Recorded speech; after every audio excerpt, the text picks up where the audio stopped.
And we are recording. All right, guys. Welcome to another Secrets of the Fallen episode. I'm your Welcome to host, the Brandon Weston. portal. Yes, sir. And I'm excited about today's episode. We have a lot to go over. Title of this is Old World Fallen Angel Technology. So we're going to go over some stuff that's happening in the news. Maybe you've seen it, maybe you haven't.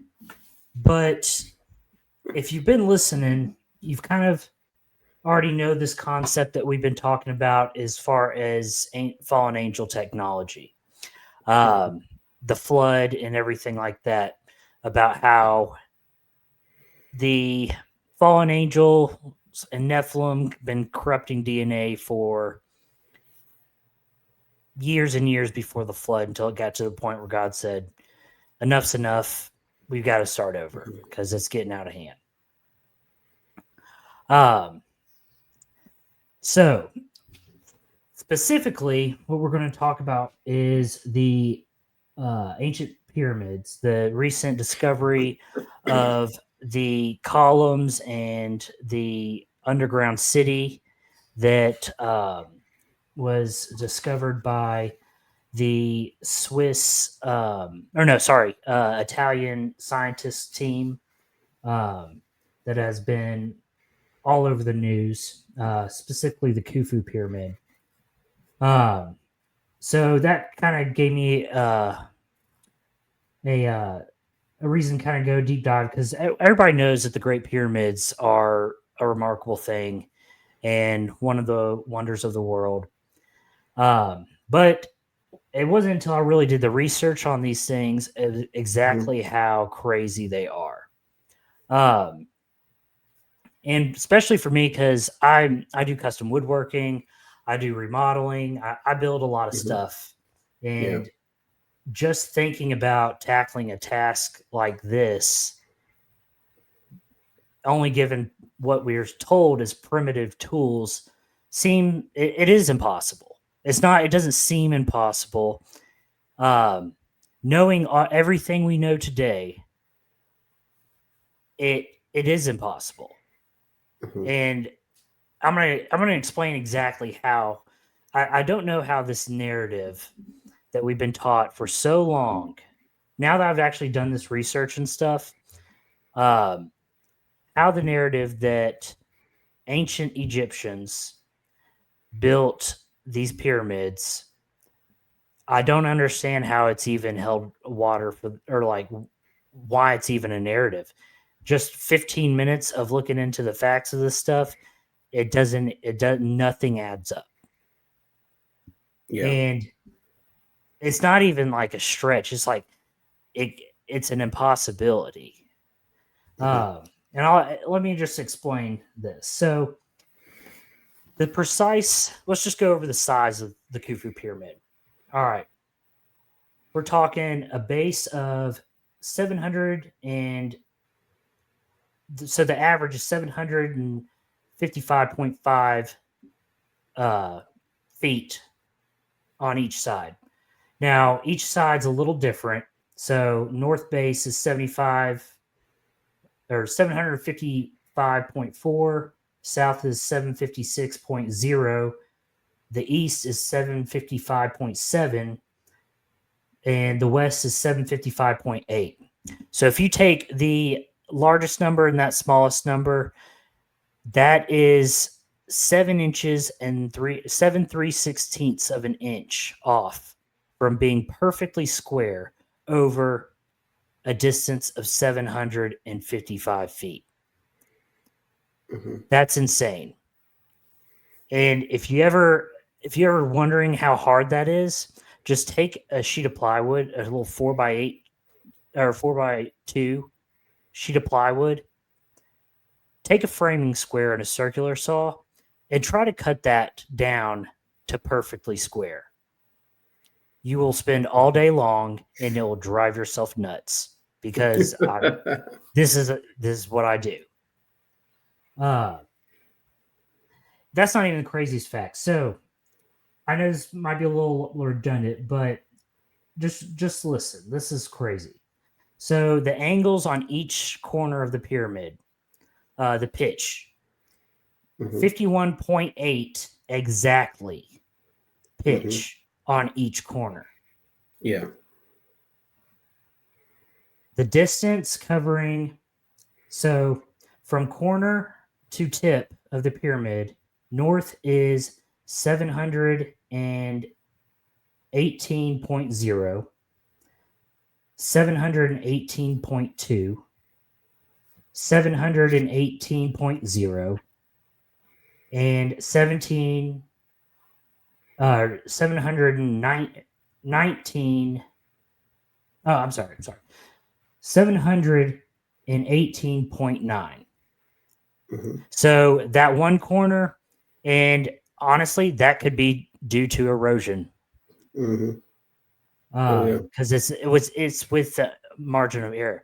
Now, given the fact that these structures are so old, take somebody's house take a rundown house that was built 100 years ago, and tell me that it's not that it's that same dimension that it started out being. It's not even close. There's not even probably a wall up. Yeah. Now, if that's not insane enough, let's go down to how. Okay, so in order to build something like this, you got to have an architect. You got to have somebody. You got to have build plans. Yeah. Especially if you claim that it's just a bunch of slaves.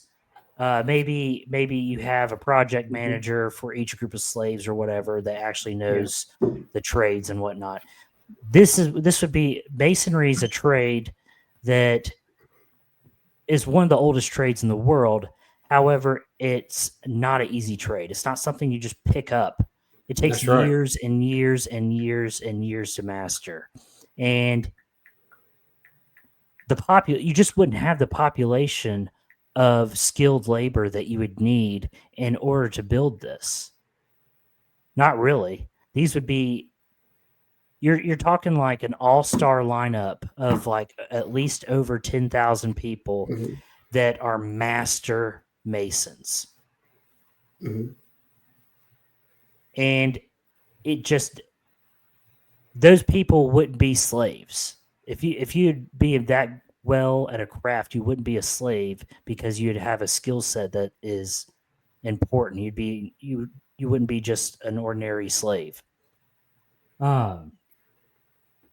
But the architect of the Great Pyramid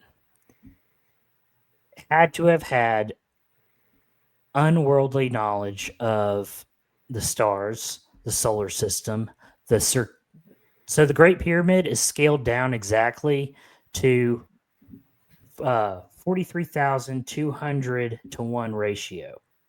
Now, that's the Great Pyramid, and that's not Khufu. That's the Great Pyramid. I'm sorry. The Khufu. Now, the Great Pyramid is just as precise as this pyramid. Absolutely. I just went over this pyramid specifically because it's the one that all the attention. Yeah, it's the one that's got the columns underneath it. Now, the other pyramids could have columns too. They just didn't do the other pyramids. Now, what's under these pyramids stretches definitely under the other pyramids. But when I say the Great Pyramids, we're talking about the three. We're talking about I forgot the name of the one on the left, but you have the Great Pyramid in the middle. That's the biggest one. That's the Khafre Pyramid. Now, next to it, you have the Khufu Pyramid. If you're staring at it, to the right. This is the one that the SARS data did everything on. Now, these pyramids are all, I didn't do measurements on all three pyramids, but from what I've gathered, they're all identically perfect. I mean, I would call that perfect. Oh, yeah. And the fact that it's still perfect to this day is it's remarkable. And we do know that in that day and time that they were built, they most likely had polished limestone that was on the outside with a capstone that was probably either gold or some type of crystal that they said that you could actually see from outer space. If the sun shone on the capstones, you could have actually seen them from outer space. Exactly. Yeah, and I was reading why that a lot of the limestone. See, they apparently back in the early 1900s, they tried to destroy the pyramids, and um, I forgot. I was reading why, and now I can't think of why. But they tried to destroy them, and they couldn't even destroy them with the technology they had then. Mm-hmm. And so then they finally just kind of gave up, and because they couldn't get into them, and so Mm-hmm. they're trying to like blast their way and and destroy their way into them to see what was inside. And that's why they say those caused a lot of the limestone to fall off. And a limestone is a lot softer stone; it erodes a lot easier over time. Yeah. Now, the main blocks that the pyramids are made out of, the they call it the red granite. Mm-hmm. It's on the Moss scale, it's one of the hardest granites in the world. It's 3 points down from diamond. Oh wow. If that puts things in Mm-hmm. perspective. You have diamond at 10, red granite is at 7. Okay. Uh, so basically, there's only 2 to 3 other materials in the world that could put a scratch on this stuff. Yeah. And so, but back to the 43,200 to 1 ratio. Um, 43,000. So if you take the Earth's circumference, Mm-hmm. scale it down 43,200, you have the exact perimeter of the pyramid. Yeah. So I don't even know how, even if you're a mathematician, how in the world would you know how big the circumference of the Earth is? Not only that, how would you even know, even if you measured, you'd have to know the exact center point of the Earth, measure around the Earth to come Mm-hmm. up with that number. Yeah. That's insane. So the ratio or the radius of the Earth scaled down for 40,200 is the exact height from the center of the pyramid to the peak. So if you go Mm-hmm. inside of it, draw a line from the very center up to the top, you have the exact ratio of the Earth. Now, I mean, that's just nuts. It's nuts. The King's Chamber has a 43,200 milliliter volume. Mm-hmm. Um, same volume scaled down to that same ratio of the Earth. Uh, Now, if you use the golden ratio, which wasn't discovered for another 2,000 so years by Fibonacci, it's called the Fibonacci golden ratio. It exists uh, all through natural life. Take Mm-hmm. hurricanes; it's that spiral ratio down to a center point. Mm-hmm. Um, it exists in lots of plants, lots of nature. Just it's all over the place. It's crazy. Um, so if you take that ratio and apply it to the Great Pyramids, scale it down 43,200, you can fit the Earth's circumference right inside the pyramid, the moon on top of the pyramid, or moon right on top of the Earth, both fit inside the Khufu pyramid. Mm-hmm. So, how would you even know what the circumference of the moon was, much less the Earth? You can't know that. Mm-mm. It's an impossible. Even if you are the world's greatest mathematician, you have no idea at that time period with the technology available to you that they say they had. It's just an impossibility just off that. Now, I'm just getting started as far as like we haven't even gone to how they built it. Even if you had Well. this idea of building a pyramid with all these different congruent ratios that not Mm-hmm. even that they completely align with Orion's belt. They fall on the same ley lines as Stonehenge, the Serpent Mounds in Ohio, all this crazy correlation across the world, you got to factor in all that as well. They align to perfect north, not magnetic north, perfect north. So even if you were high tech and had some type of compass technology, Mm-hmm. that's not even the one you'd use. You'd need something even greater than that. Well, looking over my notes, so you have that about the pyramid of Khufu, but now when we talk about the Great Pyramid of Gaza, you, you've got the latitude of the pyramid is 29.9792458 degrees north, and it is the exact number of the speed of light in a vacuum, which is 299-792-45 milliseconds. That's so, a lot of people say, well, that's just a coincidence. That's That's not not a a coincidence. coincidence. I'm sorry, but that is too precise to be any type of coincidence. Very precise. Very, very And precise. okay, let's say okay, hypothetically, let's say that is a coincidence. Okay, when you stack that with the ratios I just mentioned, the precision that I just mentioned. Oh, I forgot to tell you the significance of 43,200. That's the exact um that's a demonstration of Earth's astrological position in the Milky Way. So that's Earth's position in the Milky Way through the correlation of the lunar cycle, which is 2,160 years, is a full, not lunar cycle, I mean, constellation cycle.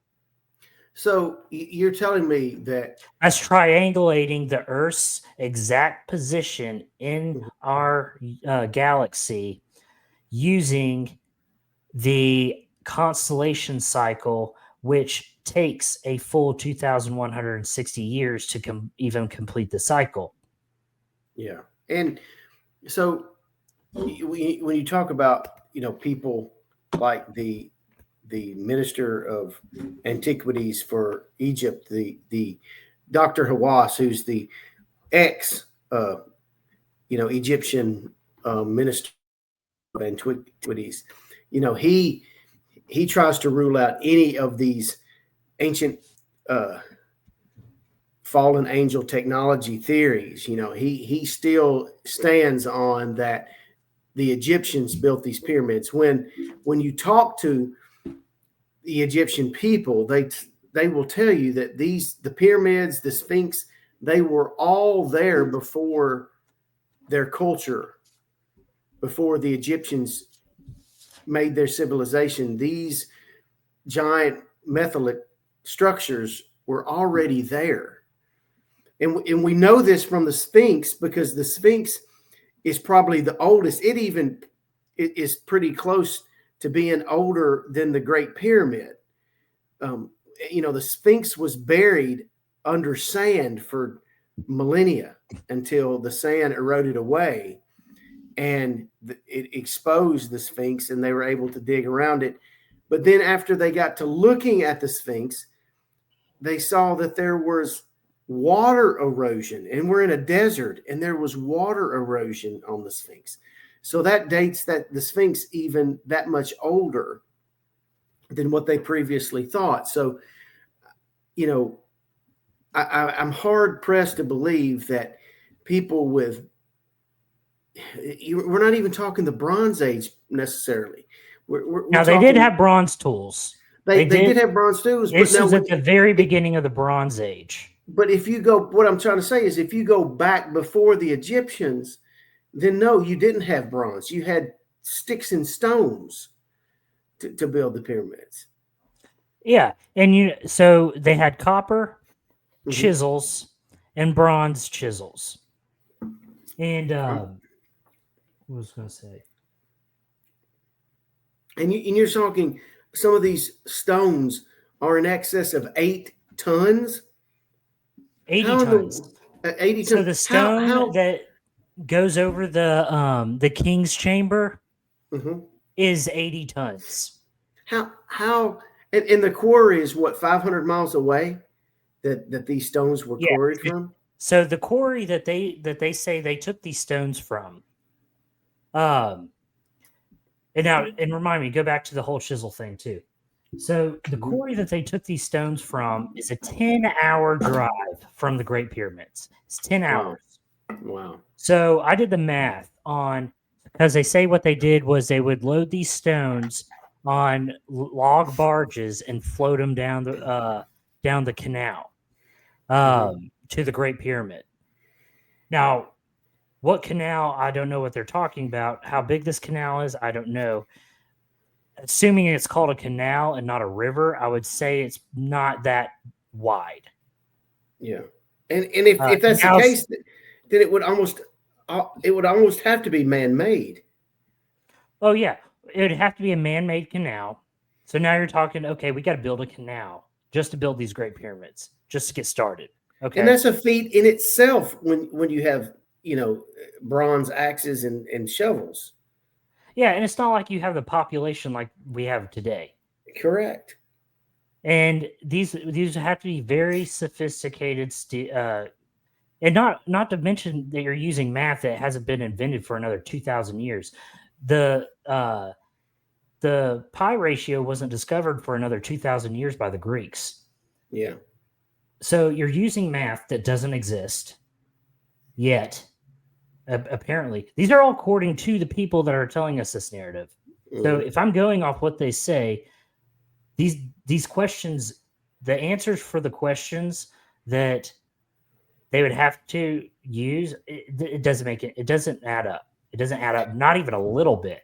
Well, Now, and to if you and were to going get to float, now I did the math on this. yeah. So a standard log barge using trees that would exist at that time, because again, we're building in a desert.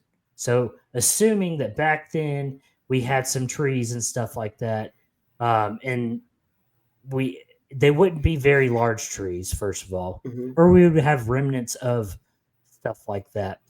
So just given a generous um, value of, let's say, a foot in diameter tree trunk. Let's say you had enough of these trees with a foot diameter. In order to move a one stone of 1 ton, the barge would have to be 4,000 or 1,440 feet long by 868,000 or 868 feet wide. Now, I don't know about you, but I don't know any canal in the entire world that is 868 feet wide. Yeah. No. You'd have to build, also, there's no tree that is that tall. You wouldn't find that type of tree that tall Yeah. in that area. And now you could probably link, now why I say that, people are like, oh, well, they just probably link things with some type of joinery, blah, blah, blah, blah, blah. Yeah, you could do that. You could. Mhm. However, it would take it way more time. Also, by not using a full tree trunk, you're weakening your structure dramatically. Yeah. You're weakening Because any and type of, and with wood, I do know I do custom woodworking. Anytime that you break fibers on a board, even if with the best joinery in the world, the joint is still always going to be the weakest point of mhm. your structure. Yeah. Because wood is the strongest. Now you could use dowels, you can use all this stuff, but again, you're getting into a whole nother field of trade that people may not know about. Now, assuming that all your people are master masons, they're not going to be master woodworkers in order to build these barges. And No. so, therefore, more than likely your barges are going to sink. And again, I mentioned a 1 ton stone. Well, and and An and, and 80-ton this stone would have to scale that by 80 times. how do you would you couldn't have that many barges because you you have to float that barge down and then it has to float back. There's no way you could turn it around. You Well, have they're you have saying that um, they would have animals or whatever on each side of the canal pulling the barge down the road. Now, let's say in some crazy universe, you have a canal that big, you have your barge, you have your 1-ton stone or your 80-ton stone, and then you'd have an 80 times bigger barge. And you're able to float this down by this mythical canal, and you get it down there. How in the hell are you going to get that thing off the barge without destroying the barge, first of all? Oh, you're going to roll it You, off on logs. Don't you know they're going to roll it on logs? you're not rolling anything that's 80 tons. I'm No, sorry, you're but not. You're not. I don't believe that.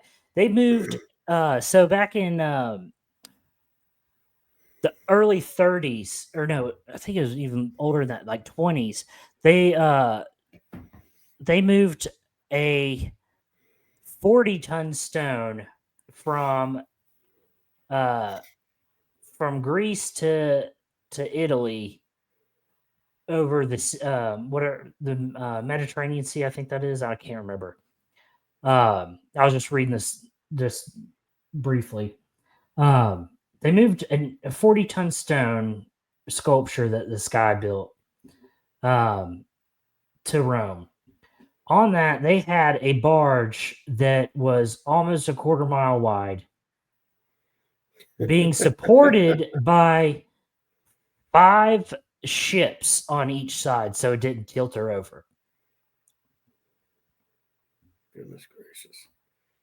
I mean, the fact that all you have to do is just scratch a little bit, scratch at the narrative, and it falls apart. Yeah. Now, I'm not saying that. Actually, yes, I'm saying that that's completely wrong. Mhm. It is now, if let's say that the ancient Egyptian, let's play devil's advocate here. Let's say they did build it. Mhm. It can't be the way that they're supposedly say it did. It can't be. It'd have to be, and again, this is part of the narrative. Let me just pull up another sheet paper because, guys, I went on a freaking rant with this stuff because it completely baffles me that we're talking about this with nobody's ever asked any questions about it. I mean, we can't even recreate it with the technology we have today. We can't even recreate. We can't because we know this. We know this because I'm sorry, I got 6 pages right here. Okay, Japanese scientists. We know how we can't create it today. Now, in 1978, Japanese scientists conducted an experiment to build a replica scaled down to 100 meters by 100 meters. Scaled down, they're going to build a scaled down version of 100 meters by 100 meters of the Great Pyramid. Replica exactly. Mm-hmm. They were only able, and they were going to use the primitive tools, and they went into this thinking that they could do it. Like, oh yeah, we can do it. We have skilled labor. We know more because since we created the computer, we just think that we're the all-knowing oracle of Yeah. knowledge now. Yeah. And it's just so arrogance. It's just arrogance. So during this is how this experiment went. So they using one of the biggest blocks were about a ton. Trying to use it, trying to move this thing from the distance that they say that they moved it. They were only able to move this 35 centimeters per day. One stone, y'all. That's going to take One you a stone. while. So, in order to speed up the process, they compromised. They started using trucks and stuff to get the stones there. Mm-hmm. All right. So now they start chiseling away. And this is where things get super interesting because Bronze and copper have on a Mohs scale. Mohs is a scale of hardness. I use this all the time because I'm a woodworker. So you use a Mohs scale determine on structures and stuff that you're building, especially with like fine furniture and stuff. You don't want to use something that's real soft type of wood. So use a Mohs scale. It's a density and hardness scale. So limestone on Mohs scale has a scale of 3.5. And it's a scale from 1 to 10. 3.5. Copper has a value of 3. Bronze has a value of 4.5. So, yes, bronze is harder than limestone. Yeah. So if you hit limestone hard enough with a chisel and a hammer, you can make a dent. However, that's very different from cutting something very precise. With our saws that we use a titanium carbide blade. Titanium carbide is much harder than wood, but you have to use something that is massively harder and holds an edge better in order. The more precise cut you want on anything, the harder and more and sharper that of a tool you need to use. So even though bronze could make a dent in a copper stone, you have no idea.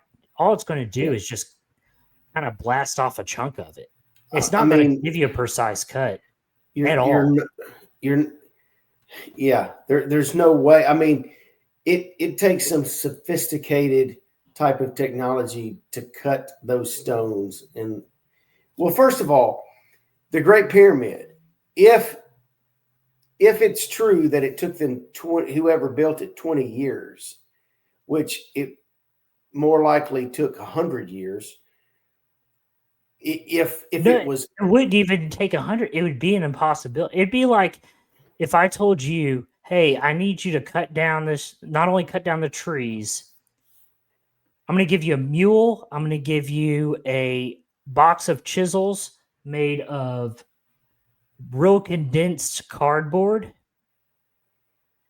and I want you to build a house." Well, I'm sorry, it's not. You could take 1,000 years. It's not going to happen because you can't cut anything that's softer than the material that you're trying to cut. They've said that if it was 20 years to build it, then they would have to be laying a stone every 2.5 minutes. Every 2.5 minutes, that means one of those megalithic, 1 ton to 3 ton stones would have to be laid every 2.5 minutes to build it within 20 years. Not only that, you got to build a foundation. Yeah. And this is even more extraordinary now that we know that there's just these big giant cylinders. We haven't even gotten into that yet. This is just a pyramid yet. So the pyramid itself weighs 5.7 million tons. It's on a desert. Like sand, I don't know about y'all that if y'all have ever built a house, you don't build your foundation with sand. That's the truth. You just don't do it. It'd be like your house is going to fall down. So you'd have to dig down into some type of bedrock. Now,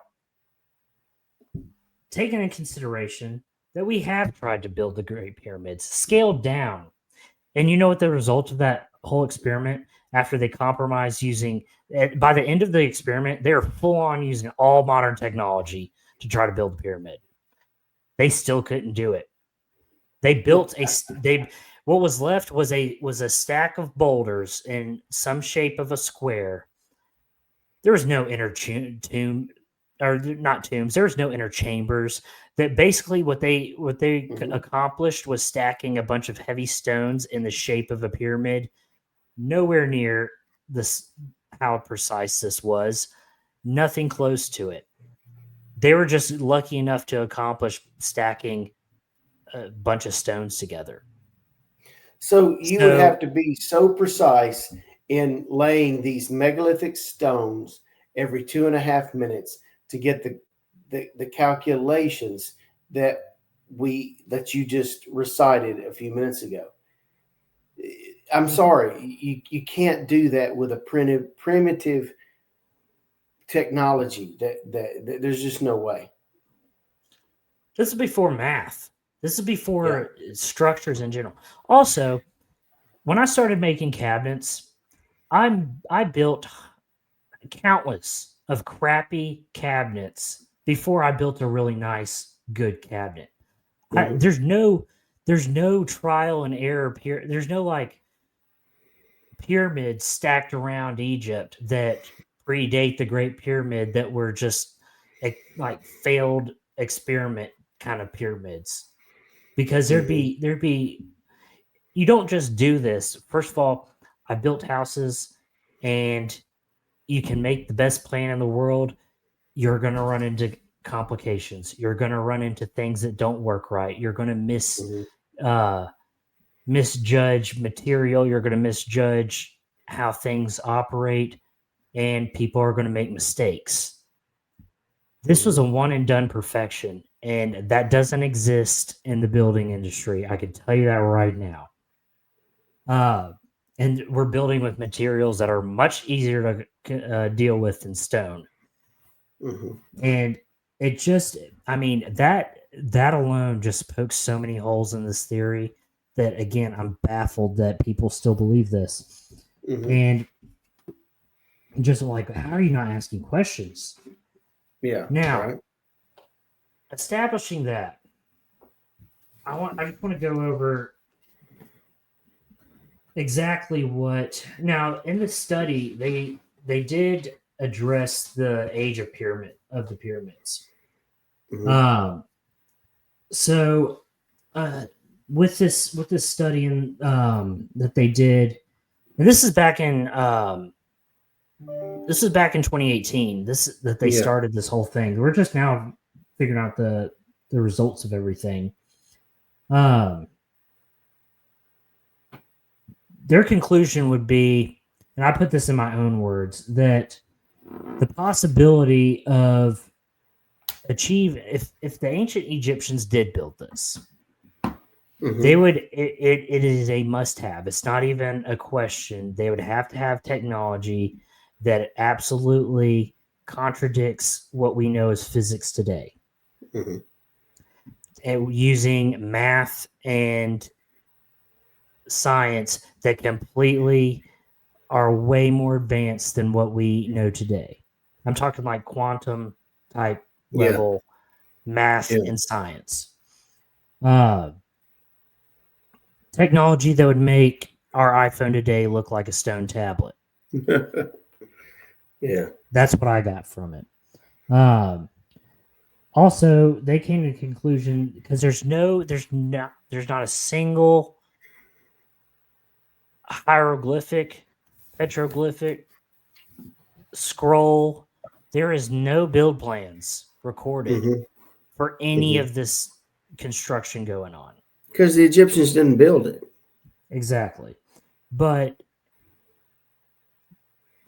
they recorded everything else. That Exactly. doesn't make Yeah. sense. They actually date the pyramids up to 38,000 years ago. It doesn't surprise me. And to look at how each pyramid is in a straight line, okay, and it's perfectly lined with the constellations that are above them. So each pyramid has a star above it that's aligned with it. How do you do that with the basic technology that they had? You don't do that. So there had to be some type, in my opinion, and what we've come to the conclusion to is there had to be some ancient technology of probably angelic ancient technology that built these This is structures. well, I like the way that uh, L.A. Marzulli. This is fallen angel technology, Nephilim architecture. That's right. And where was that piece of paper I just had?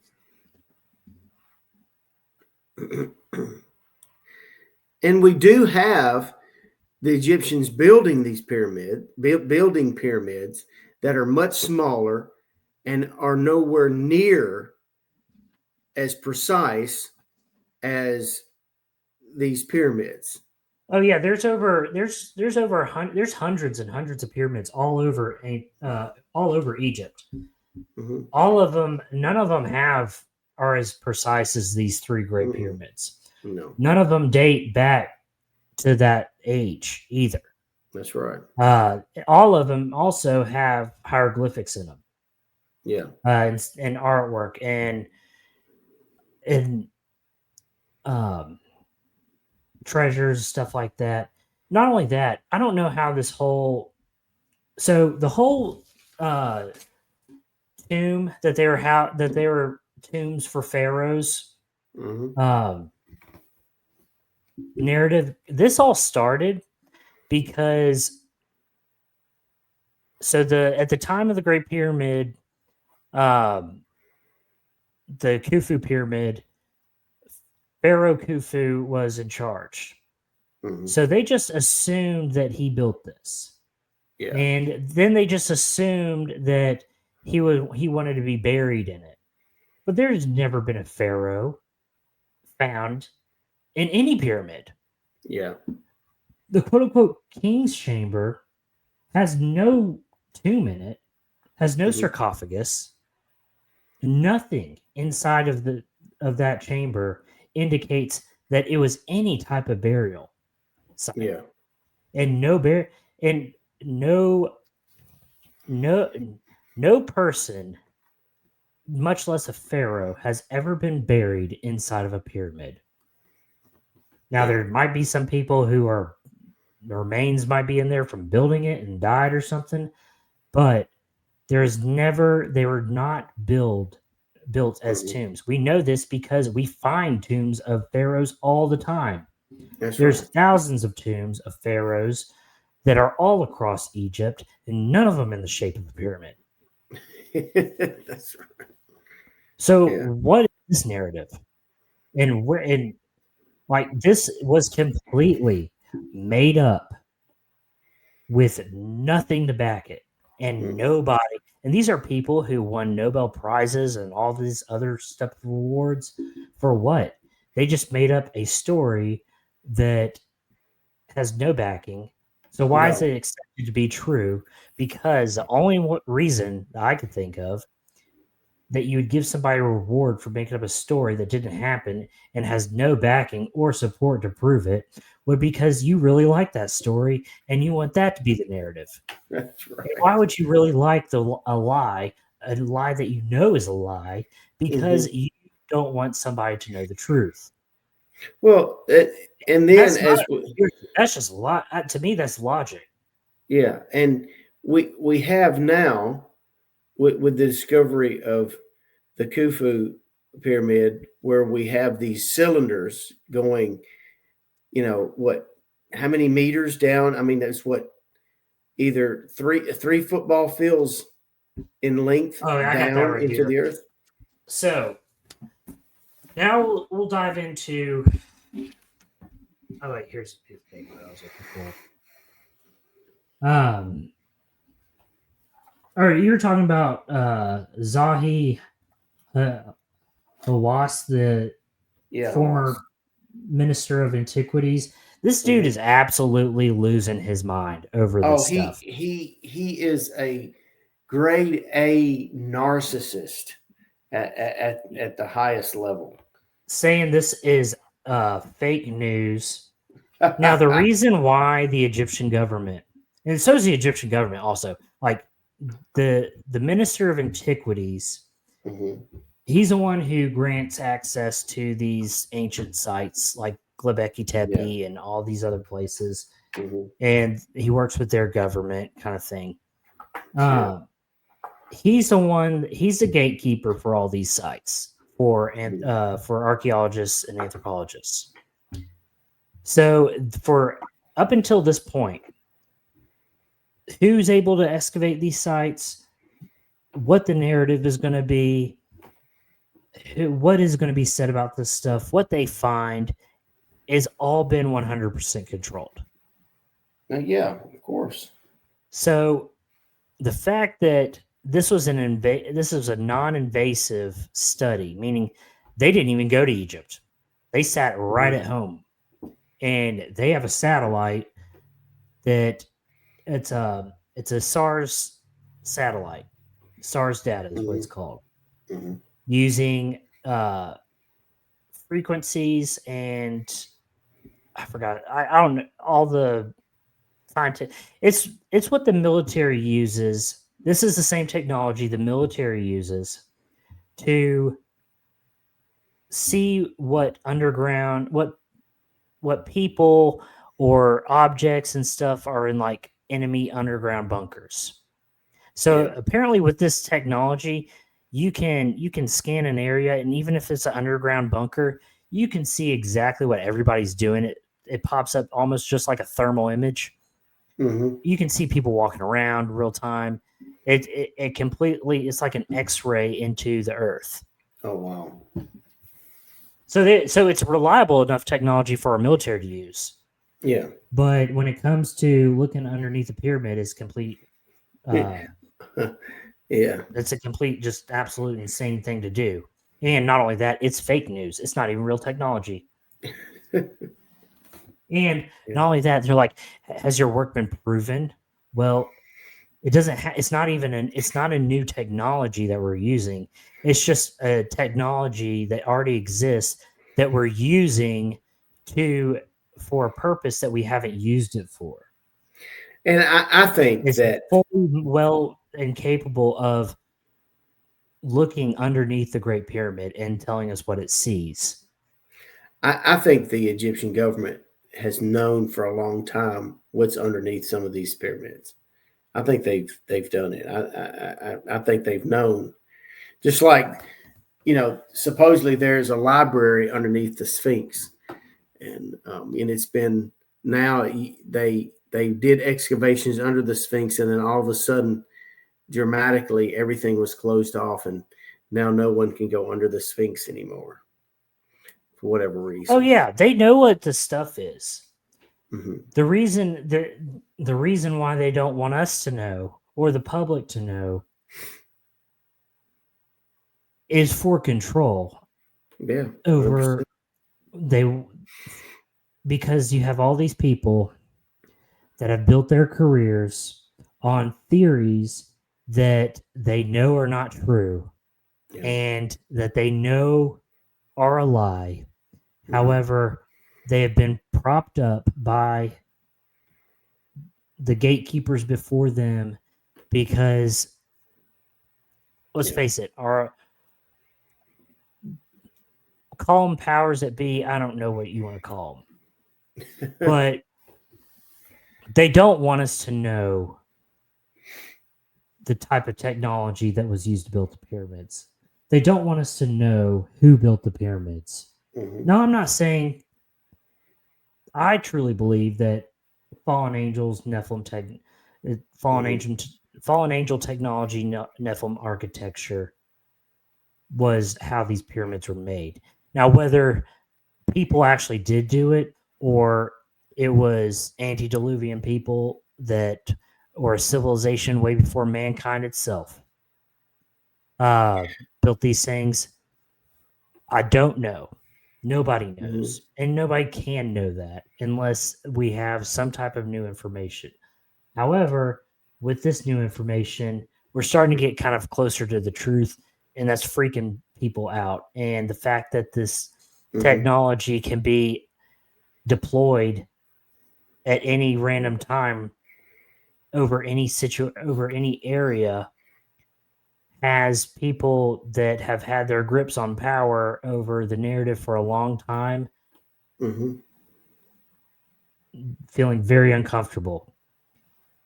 But yeah, they think it's 38,000 years old. And what they also said is the architects, they didn't use the word Egyptian. They said the architects of the pyramid most likely died along with all the records and stuff Yeah. in Yeah. the Sure. ancient in the ancient flood. So, and this is in the flood theory is not a theory anymore. You Yeah. have you have archaeologists, anthropologists, atheists, theologians. Everybody agrees now today that Yeah. there was a flood. The Mhm. only difference is some people believe it was because of a big asteroid, Yeah. and some people believe that it was from God. Now, what camp you want to put yourself in, that's completely up to you. Yeah. I personally believe I don't. I think that it could be a little bit of both. Maybe God sent a big asteroid. I don't know. I haven't really dug that far deep into that, but we all know there was a big fat gold flood.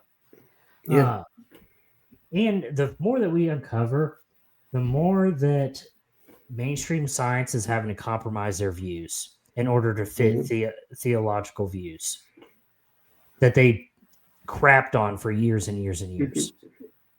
And it's like, oh, they compromised a little bit. Oh, yeah, maybe there was a flood.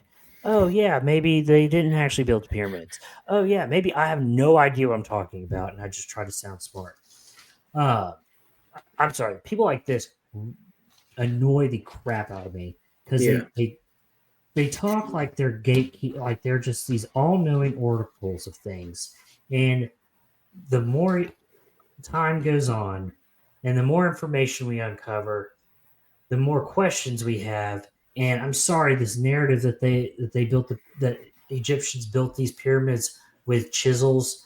I don't care how skilled of a mason you are, you can't do Mhm. that No. with that tool. You No. can't. You don't know. I'm think about this. Think about put yourself in like the forest with some primitive tools, and then try to calculate this where the Earth is in the whole perspective of the Milky Way galaxy. I know. I guarantee you'll just be pulling numbers out of your ass. So, Yeah. we learned that. We learned that, and this is stuff they teach in schools. I know. They teach this stuff in school. I remember learning about mummies and the Great Pyramids and the whole pharaohs and all that stuff and being put in the tombs. That that's not true and it's not real and Mhm. it's not even it just drive me nuts. Yeah. Um, But now, what you do see, Brandon, is now we see that the Great Pyramids, the technology that went into them in designing them and building them. But look at all over the world, all of these pyramids. We have pyramids all through Mexico and the mhm. Americas. There are other pyramids that are in the Americas. They just found a That new one in using lidar in the Amazon rainforest. Yeah.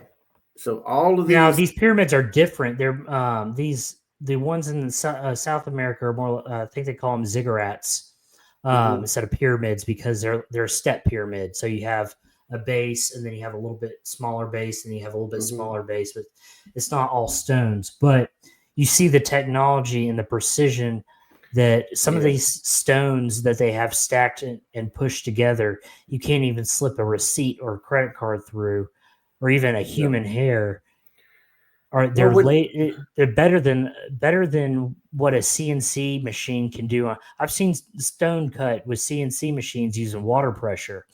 And that's right now that's the most precise way to get the best cut out of a piece of granite if you're because that's what they use to cut granite countertops with. A real sophisticated $250,000 CNC machine that mhm, uses jet pressure to cut stone that cannot cut a stone. But and I know this because even with that's the best technology we have to cut stone, mhm, mhm, and you can't even after it cuts it. The fabricators have to go back with a flat backed, diamond plated Mhm. polishing pad. And the reason it's got to be a flat back because they got to square up those edges a little bit.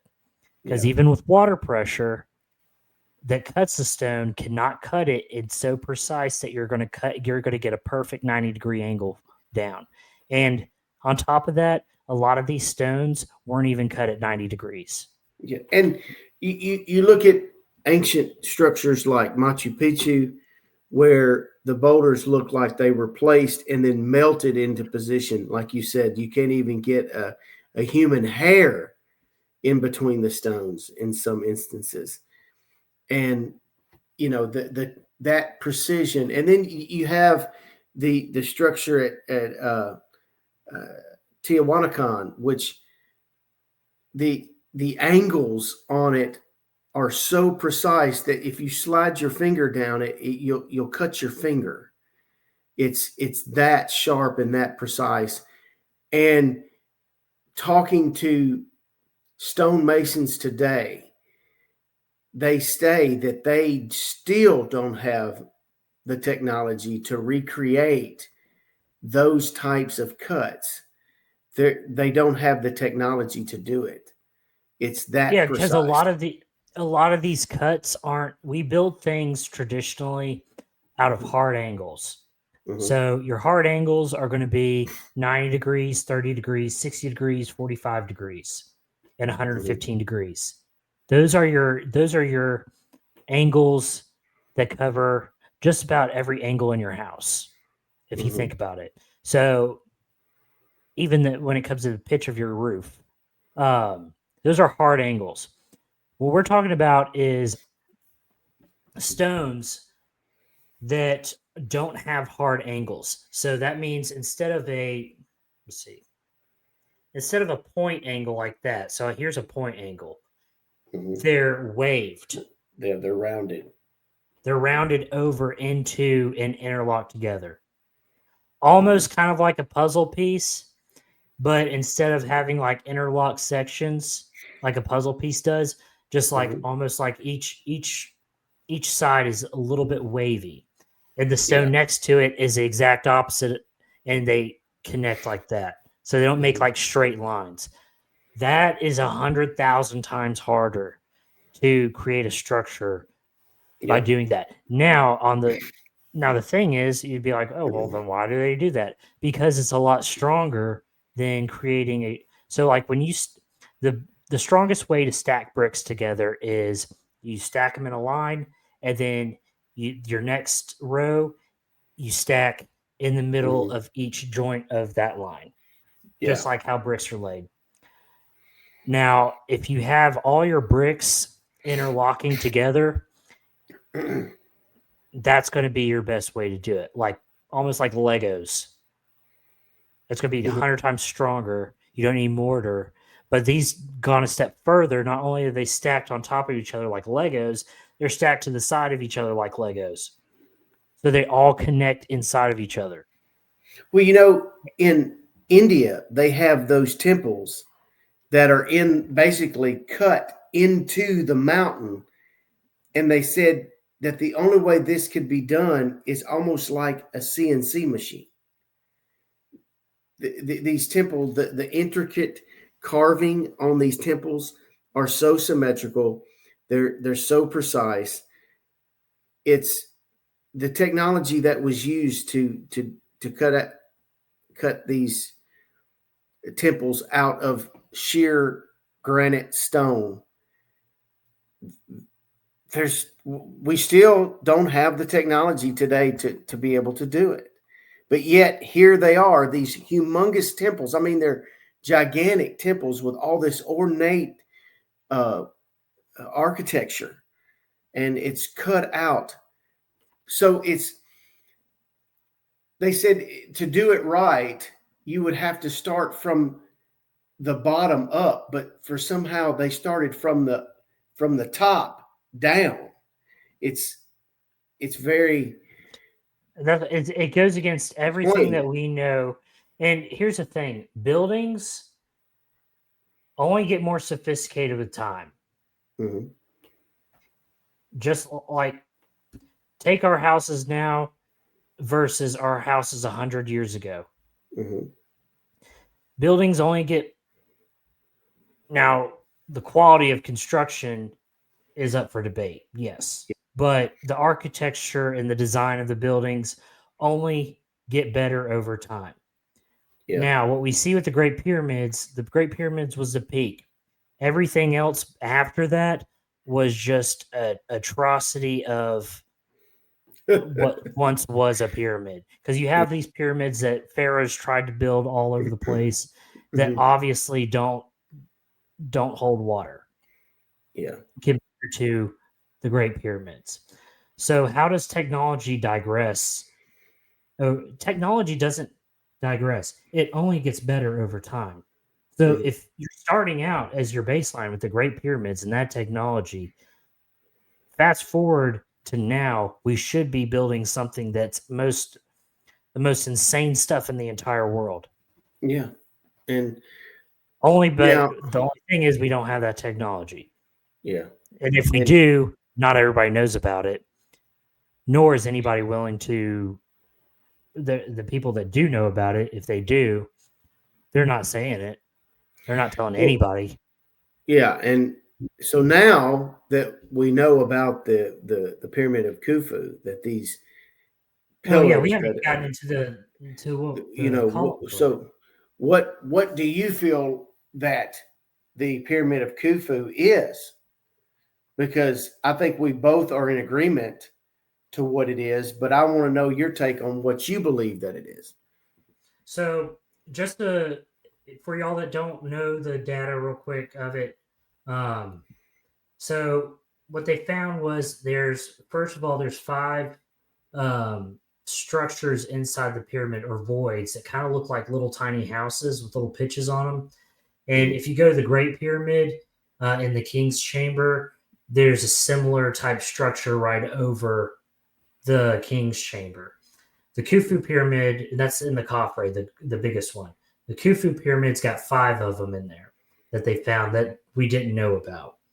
Now, what they did find underneath the pyramid, there's eight cylinder shaft like things Mm-hmm. that seem to have some type of spiral. They say it looks like a staircase, but they don't know. Some type of spiral something around each cylinder that Mm-hmm. stretch down for a total of 800 meters. Wow. Now, after 800 meters, you have two identical 80 feet wide by 80 feet tall by 80 feet deep. Two with four pillars going into each side or each one. Big block voids, just rooms almost. Mm-hmm. So then you go even those pillars start back again, go down for another 600 meters Mm-hmm. to what they can only describe.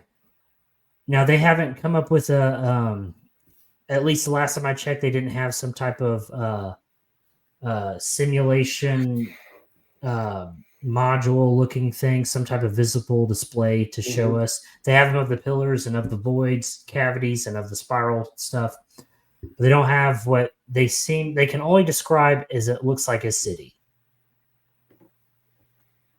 Yeah. That's the city starts at 2,100. Oh, no, sorry. This underground city starts at 4,855 feet. In underneath. That is just shy of a mile. That's a few Wow. hundred feet shy of a mile. Now, Wow. back up to what we were talking about earlier.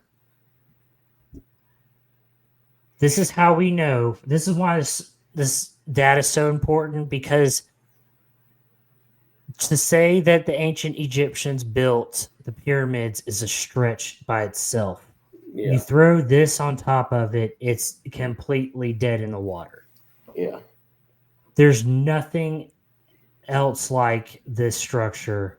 There's no way that they would have the technology to build, to even dig down that deep. You're talking that blows the 20 years of creating the pyramid out of the water, because you'd have to build this thing first. Otherwise, Absolutely. the pyramid is just going to collapse all the way down a mile. Yeah. You'd have to build this structure to support something that's 5.7 million tons. Yeah. And what in the world is this thing? Well, there's a few different theories on it, as far as like, when I say mainstream, talking about like the mainstream calls the main conspiracies, because everything's a conspiracy if it's not told by the gatekeeper. Yeah. So there's the power plant theory that having a metallic or gold, a lot of people, I think it's proven that the cap was gold. It'd be like a big giant lightning rod for some type of power plant. Now, powering what, I don't know. But I have a theory that you could say it could power the city down there. That's possible. But why is there a city underneath the pyramid? That's what I want. That's my biggest question. Whether it's a power plant or not, I think is almost, we're not even there yet. Yeah. Because what do they need a power plant for if they don't have any reason to have power? You know what I mean? You'd have to figure out, and obviously it wouldn't be like power we have today. It'd be some type of power for something probably completely different than it would be lighting light bulbs in your house, because there's no houses. Now underneath this place, maybe they have some type of, but electricity is not going to be used for power like we use it today. But it's definitely used for something, and it's definitely, whatever it is, requires a lot of power. Now, it could be a power plant. However, if we can assume that the same stuff's under the other two pyramids, then I don't know if a power, like, why would you need 3 of these types of power unless they all work together somehow? I honestly believe that if it is a power plant, it's a power plant to open up some type of portal. To open up What could be? I would just assume you need a lot of energy. Now, a portal to where? Who knows? It could be different. There's different places, vortexes. This is perfect. There's vortexes around the world where energy is naturally manipulated weird. So a lot of quantum theorists and scientists that study quantum mechanics believe that vortexes are basically places where if you were going to open up a portal, that's where it would form in these. So almost like instant teleportation around the world.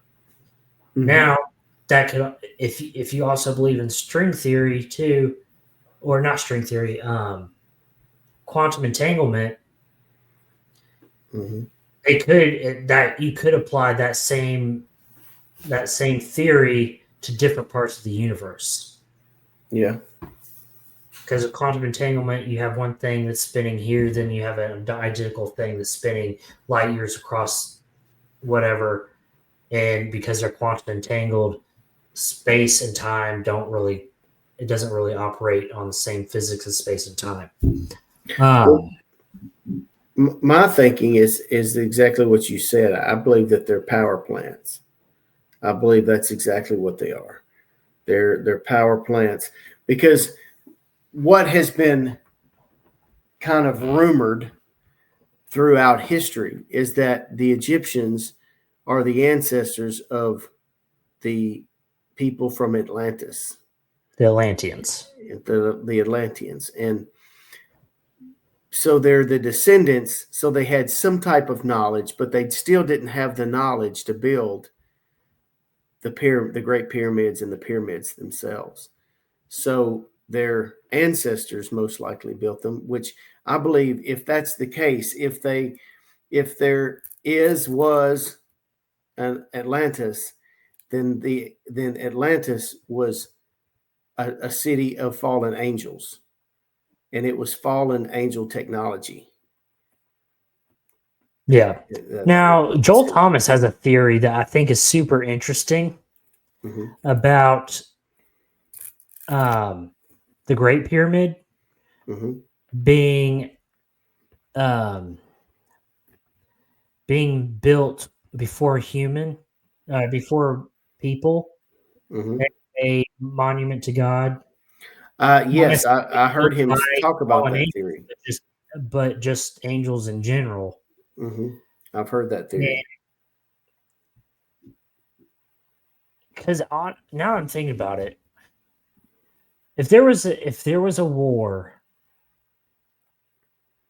of between fallen angels and God's angels, way before humans, way before all this stuff, I think it'd probably take place on Earth. It's not like God's going to allow a war in heaven. Yeah. You know what I mean? And we do have that tablet. What is it? The Sumerian king list that goes back. The 10 kings. What it was 125,000 years total. Yeah. That it goes back. So before it even gets to the kings that we actually know about, is actually in the history that we study. And this would be up to the flood and the kings after the flood. But then before the flood and before there's all these kings that, were in power for 35,000 years or 40,000 years. And, it's just ridiculous amounts of time. Is that true? Is it made up? I mean, it's on an ancient stone tablet. So who were these kings? Who was this civilization? These civilizations, who were they? And did they have, I don't think they were all human at all. No, I don't think that they were either. I think before we came along, the earth was ran by angelic beings. Absolutely. I think that I don't know what the pyramids are. I suspect it would be a power plant for some reason.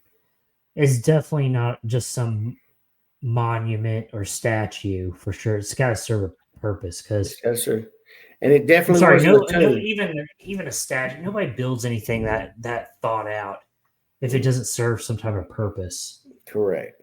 Yeah, they're not going to just have it there just to be a monument.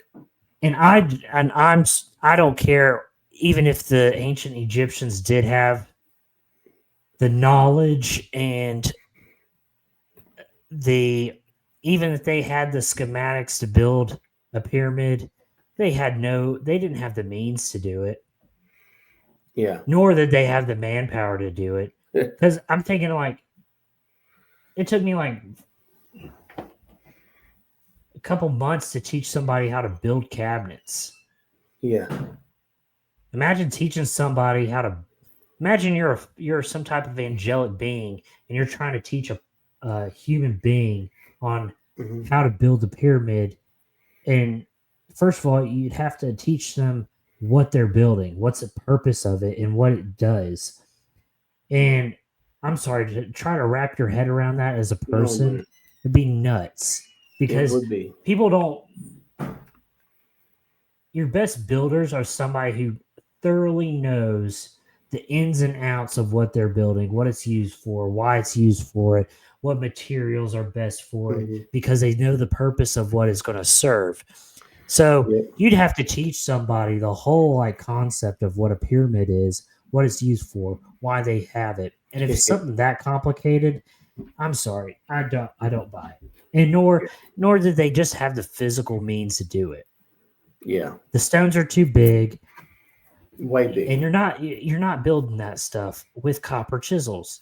If that was the case, if copper chisels and this is just blowing my mind. The whole copper chisel, I can't get off that. Yeah. But if that was just the best way to cut stones like that, why the hell are we not using them today? Exactly. Yeah. You know why? Because they suck, and they're not Yeah. going to do that. And it Because didn't. It didn't if the happen. ancient Egyptians used these magical copper chisels and stuff to build these precise measurements and all this stuff, Hmm. then why go back and then reinvent the wheel? We should be just using the same stuff they did. That's right. No, it doesn't 100%. even it doesn't make sense. Now we went over all that because the name of this episode is Old World Fallen Technology. Hmm. So we believe the fallen angels built these pyramids and some these other megalithic sites like Göbekli Tepe, the Serpent Mounds in Ohio, uh, Stonehenge. These were the Hmm. fallen angel technology, Nephilim architecture. Hmm. So, what else did they do? Well, they dabbled in our DNA and genetics too. They created chimeras. They created these weird half man things like man bear pig. Remember South Park and the whole Yeah. Al Gore Yeah. man bear pig. He's Here's real. Man Bear Pig. I'm super serial, guys. Uh, so what else we have on? What's going on today? We have on the chopping board Colossal Biotech. This is a company who has just what uh, storylines are calling resurrected the direwolf. Hmm. Now, for those that don't know what a direwolf is or watch Game of Thrones, a direwolf is a prehistoric wolf that was about 25-30% larger than today's gray wolves. Hmm. Now, for those who don't know, gray wolves are freaking huge. Imagine if you see a gray wolf, they cap out males about 200 pounds. Uh, these wolves are much larger than dogs, much Hmm. larger. They have Hmm. bigger teeth. They have bigger heads. They have a bigger bite force. So a gray. I'm 6 foot tall. A gray wolf probably comes up to uh, above his head. Probably is about 3 feet tall. At the top, 2.5 at the very shortest, according to scales that I researched. Hmm. Very large wolves. Yeah. They're the biggest wolves. Hmm. Now, take that wolf and multiply it by 25-30%, and you have a dire wolf. Yeah. Now, uh, archaeologists, archaeologists who have recovered remains of gray wolves and studied DNA and the gene sequencing of them don't even say that they're really most closest related to gray wolves. They're more Yeah. related to a jackal. Look something completely different than a Yeah. gray wolf. But using gene editing software called CRISPR, um, they de-extincted the gray wolf. They have three or two Yeah. juvenile, what they're calling dire wolves, Remus and Ramus, Hmm. and they just birthed a female Khaleesi's direwolf. All three of them pure white. So this is the first animal that is classified as being de-extinct, which is also a brand new term that has been just made up because Yeah. nothing's ever come back from the dead before except for Jesus. That's right. So after this, so first of all, let's just go over these gray wolves. Right now, Remus and Ramus are 6 months old. They weigh approximately 80, or one weighs 80, one weighs 85 pounds. They have a growth scale twice as fast as a regular dog or gray wolf. They have twice the bone density. They are much more aggressive. One caretaker has already been bitten. Here's an interesting thing that kind of perked up my eyes was they have manes. Yeah. Which is weird. Now, if you back up to our very, very first episode, what is a dog man? A lot of descriptions of dog man are that it looks like basically a wolf, stands upright, has raccoon-like hands, backward facing legs like haunches or hackles on a dog. And then up around the neck and shoulder area, the hair is super long like a mane. Yeah. Which could be related. I don't know. I just think it's very weird that It's very you weird. have these genetic creations of dire wolves and some type of genetic freak like a dog man both have manes. So the what they did was they took ancient gray wolf gene and they extracted a portion of the genome from a dire wolf tooth dated back to 12,000 years ago.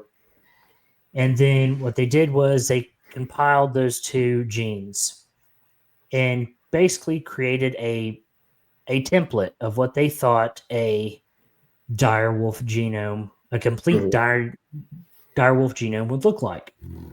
Yeah. Now, they didn't extract these genes and mix them and match and stuff like that, except for just on paper. Then what they did was they took a gray wolf's embryo and completely went through that embryo genome and edited it. That's something that's not like classic Jurassic Park where they are like, oh yeah, we took a brontosaurus DNA that we got from this mosquito and we threw some tree frog and Gila monster and Komodo dragon DNA in there, and now we got a brontosaurus. No, they took that. They created DNA. Yeah. Synthetic DNA, not real DNA, synthetic DNA, and birth something that is living, which is absolutely insane to me. Yeah. You don't even know what you created. No. You have no idea. It's not a dire wolf. It's So what we think. What do they tend? Have they said what do they intend to do with these wolves? Just keep them totally in captivity? Yep, they can't release them to the wild. They'll dominate. Not only that, they don't know if like what if this thing gets bitten by a rabid coyote or something like that. Like, first of all, they estimate these things are going to be 150 pounds. I think they'll be more than that. I'm just going to Google something real quick. Stay with me. Okay. How much does a 6-month-old gray wolf weigh?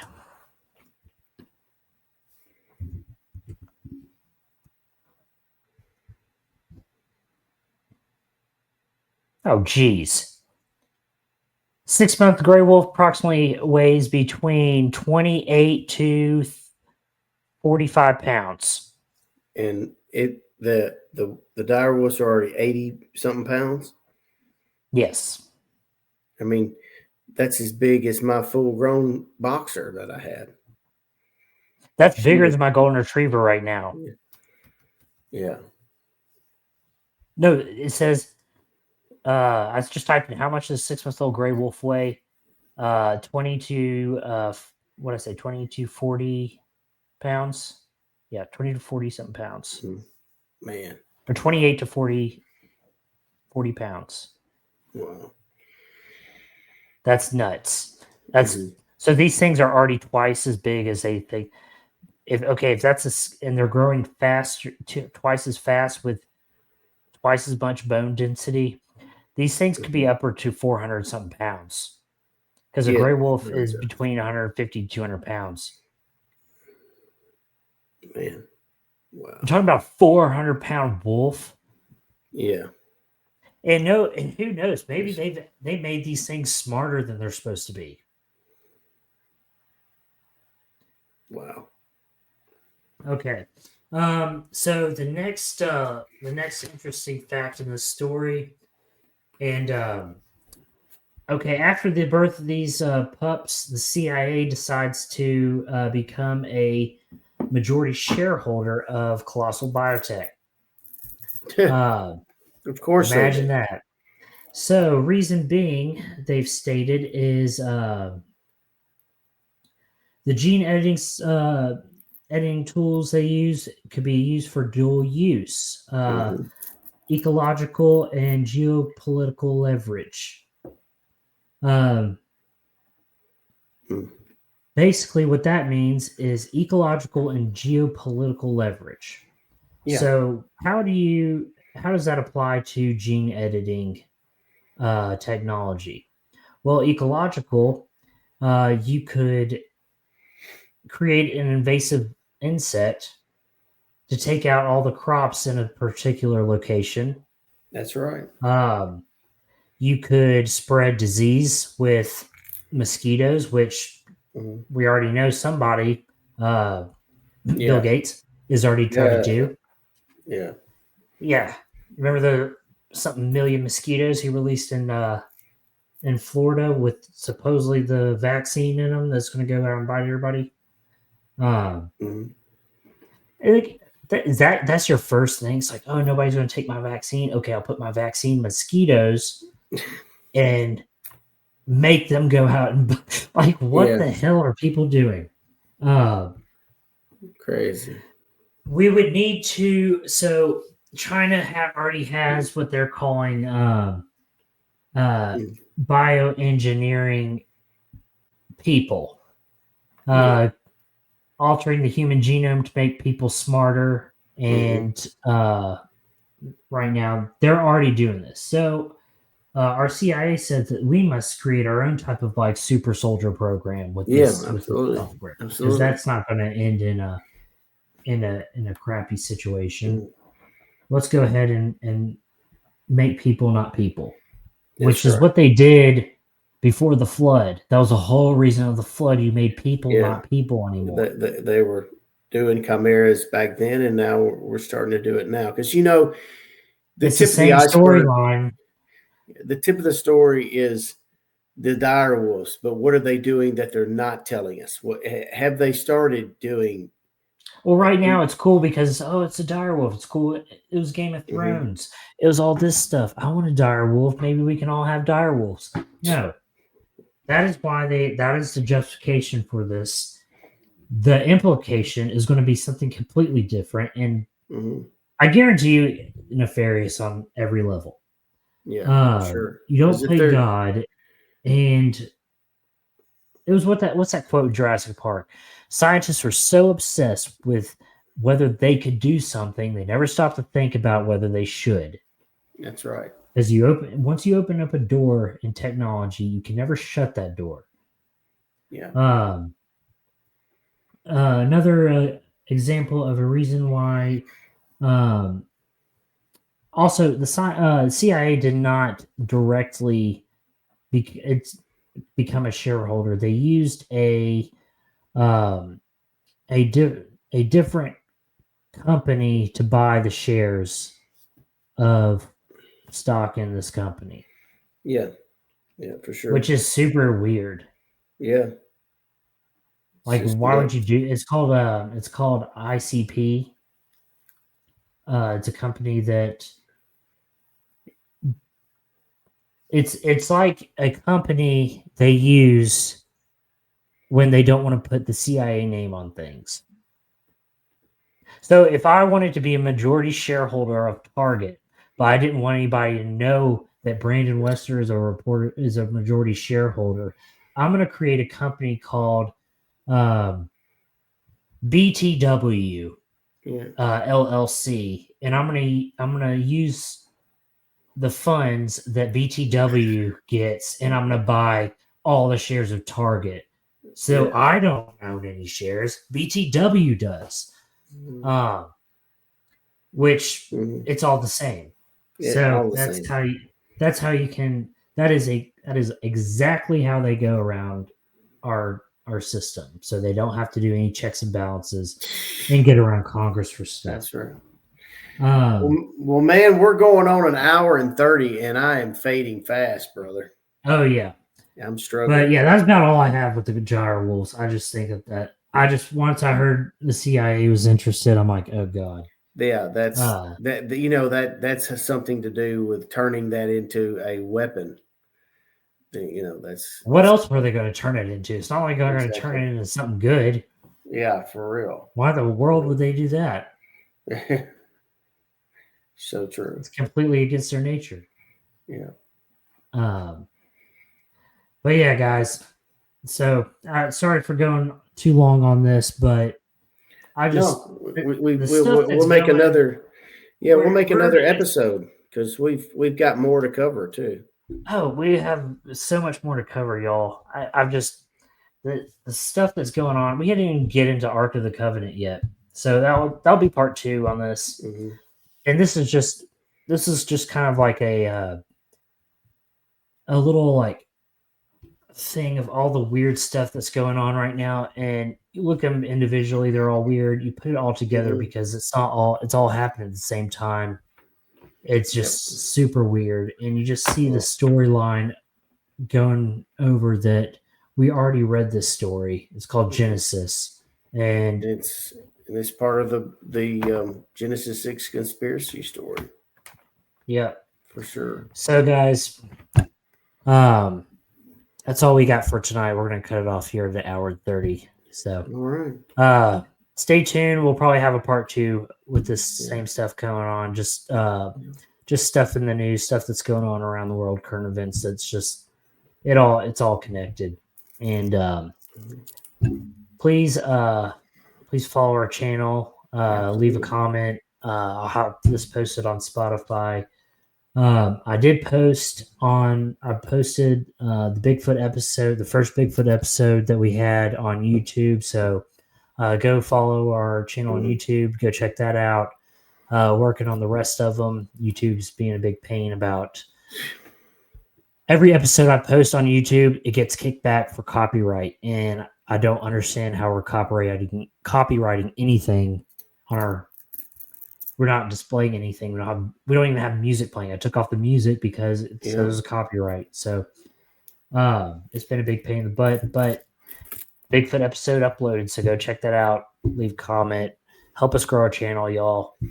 If you have any suggestions on topics or anything that you want us to cover, please DM us or leave a comment on Spotify, YouTube, or DM us on Instagram. So that's all, folks. Stay tuned for next time. All right. We'll see you.